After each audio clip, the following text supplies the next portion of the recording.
High traders, আপনারা কেমন আছেন?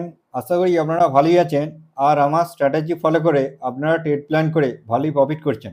মঙ্গলবার কীরকম মার্কেট যেতে পারে বা নিফটি অ্যানালাইসিস আপনারা দেখে নিন। নিফটি 50 চার্ট খুলে নিলাম। চার্ট খুলে নেওয়ার পর আমরা ফিবোনাচি দেখুন এইখানে আগের দিন ছিল এইখানে টপ টু বটম, উপরে গ্রিন আর নিচে গ্রিন আমরা নিয়ে ড্রয়িং করেছিলাম। দেখুন এইটা একটা সাপোর্ট জোন ছিল, আর 0.5 আর 0.61 একটা সাপোর্ট জোন ছিল, ঠিক আছে। আর এইটা আগের দিনে রেসিস্ট্যান্ট জোন ছিল। দেখুন এটা রেসিস্ট্যান্ট জোন ছিল, এটা আমরা রেসিস্ট্যান্ট জোনটা রেড করে নেব, আর বাকি এগুলো সাপোর্ট জোনগুলো থাক। এই দেখুন আগের দিন বলেছিলাম, আগের দিন মার্কেট এইখানে ক্লোজিং ছিল। এবার আমি বলেছিলাম যদি মার্কেট সেম রেঞ্জে ওপেনিং হয়, মার্কেট দুরকম বিহেভিয়ার করতে পারে। এই দেখুন ভালো করে আমি বলেছিলাম একটা মার্কেট প্রথমে একটুখানি আপসাইড যাবে। দেখুন মার্কেট এইখানে হয়েছে, ওপেনিং হওয়ার পর মার্কেট আপসাইডে গেছে। আপসাইডে যাওয়ার পর দেখুন মার্কেট একটা সেই সাপোর্ট জোনে আবার ফিরে এসছে। দেখুন এইখান থেকে সাপোর্ট নিয়েছে, তার মানে এই যে মার্কেটের কাছে এইটা রেসিস্ট্যান্ট জোন ছিল। দেখুন এটা আগের দিন মার্কেটের কাছে রেসিস্ট্যান্ট জোন ছিল। রেসিস্ট্যান্ট জোনটা মার্কেটে এখন সাপোর্ট ক্রিয়েট করেছে। দেখুন সাপোর্ট ক্রিয়েট পর এইখান থেকে মার্কেট আবার দেখুন এইখানে এই রেসিস্ট্যান্ট জোনে মার্কেট গেছে। আমি বলেছিলাম এই রেসিস্ট্যান্ট জোনে যখন মার্কেট যাবে, ডাইরেক্ট মার্কেট একটা এই রেসিস্ট্যান্ট জোনকে ব্রেক করতে পারবে না। তার জন্যে মার্কেটকে স্ট্রাগলিং করতে হবে 90 মিনিট ধরে একই জায়গায় প্রায় 1.5 ঘন্টার উপর একই জায়গায় রেসিস্ট্যান্ট ফেস করে একটা বিগ গ্রিন ক্যান্ডেলস্টিকে ব্রেকআউট দেয়, ঠিক আছে। কিন্তু ব্রেকআউট দিয়ে এই প্রাইসটা সাস্টেন করবে নাকি, এখনো পর্যন্ত ওই ব্রেকআউট দিয়েছে কিন্তু প্রাইসটা মুভমেন্ট করতে পারেনি। দেখুন এইখানে প্রাইস ক্লোজিং হয়েছে, প্রাইস দুরকম বিহেভিয়ার। আগের দিন যদি গ্যাপ ডাউনে খোলে এইখানে, ঠিক আছে, মানে মঙ্গলবার যদি গ্যাপ ডাউনে খোলে তাহলে প্রাইস কমসে কম একবার এইখানে আসবে। গ্যাপ ডাউনে খুললেও প্রাইস আবার এই যে রেসিস্ট্যান্টটা আছে, রেসিস্ট্যান্ট এখানে ফেস করবে। রেসিস্ট্যান্ট ফেস করার পর প্রাইস আবার ডাউন সাইডে আসবে। ডাউন সাইডে একটুখানি আসার পর দেখুন এই যে এইখানটা আসবে, যেখানে ওপেনিং হবে, ওপেনিং থেকে যে একটা লো তৈরি করবে, এইখান থেকে আপনারা একটা পয়েন্ট বটম টু টপ একটা ফিবোনাচি ড্রয়িং করবে। যদি এইখানে 0.5 আর 0.6 রেসিস্ট্যান্ট হয়, এটা একটা সাপোর্ট জোন হিসেবে কাজ করবে। তখন এইখান থেকে পর এখান থেকে ফার্দার ব্রেকআউট দেবে।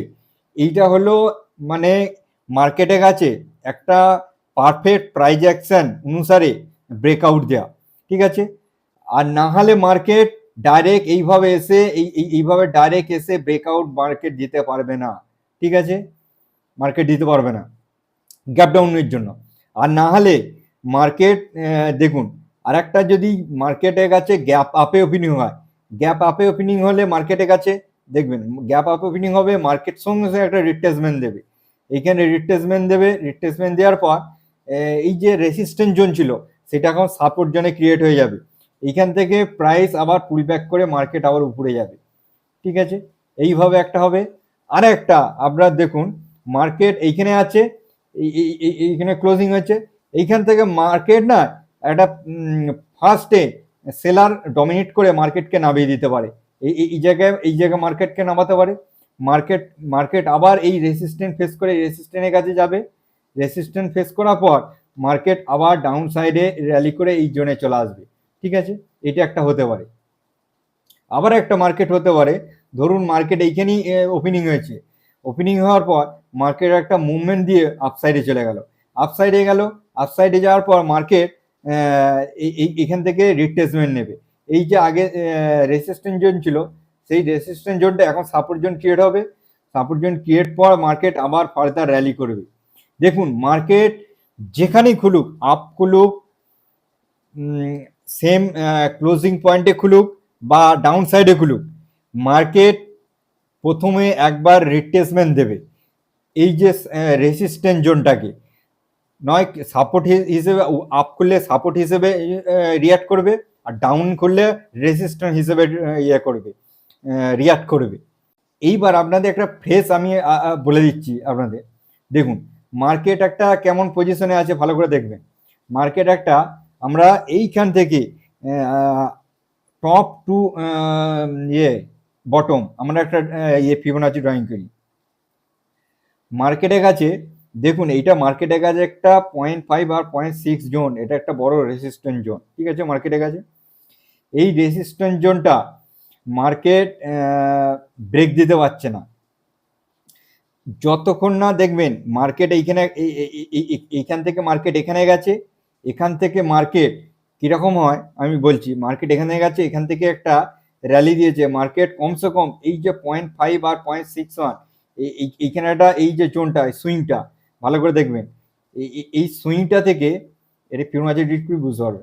এই সুইংটা থেকে ফার্দার একটা মার্কেট রিট্রেসমেন্ট নিতে পারে, ঠিক আছে। এইখানটা আপনাদের বলে দিচ্ছে এইখানে একটা ভালো রিট্রেসমেন্ট নিতে পারে। এইটা রিট্রেসমেন্টটা নেবে, মার্কেট একটা এইখান থেকে আসবে, এইখানে ডাউনে আসবে, ডাউনে আসার পর এইখান থেকে একটা মার্কেট আবার এই যে বড় রেসিস্ট্যান্টটা, এই রেসিস্ট্যান্টটা ফার্দার ব্রেক করবে। তার আগে ব্রেক করার চান্স একটু কমই আছে, কারণ দেখুন মার্কেটের কাছে এই যে আপনাদের এইখানে বটম টু টপ ফার্দার একটা রিট্রেসমেন্ট 0.5 বা 0.61, তারপরে র্যালি, এইটা হলো একটা প্রাইজ অ্যাকশনের হেলদি প্রাইজ অ্যাকশন যেটা বলা হয়। মার্কেট আপসাইড মুভমেন্ট নিয়েছে, রিট্রেসমেন্ট নিয়েছে, আবার মার্কেট একটা আপসাইড মুভমেন্ট নেবে তার প্রস্তুতি নিচ্ছে। যদি অ্যানালাইসিসটা বুঝতে না পারেন তাহলে আরেকবার করে ভালো করে দেখবেন, দেখার পর আপনারা সম্পূর্ণ বুঝতে পেরে যাবেন। আর সবথেকে কথা, যারা আজকে নতুন দেখছেন অ্যানালাইসিস তারা বুঝতে টপ করে পারবেন না, কারণ আপনারা যদি আগের দিনের অ্যানালাইসিস দেখে থাকেন তাহলে আপনারা এই অ্যানালাইসিসটা ইজিভাবে বুঝতে পারবেন। যদি না দেখে থাকেন একবার আগের অ্যানালাইসিসটা একবার দেখে নিন যে প্রাইস অ্যাকশনটা কীভাবে তৈরি করেছে আর আমি কিভাবে বুঝিয়েছিলাম আপনাদের, তারপরে এই অ্যানালাইসিসটা দেখে নিন, আপনারা সম্পূর্ণ বুঝতে পেরে যাবেন। আপনাদের ছবিটা চোখের মধ্যে চোখের সামনে ফুটে উঠবে। চলুন আবার নেক্সট ভিডিওতে আবার দেখা হচ্ছে। আজকের দিনে বাই বাই।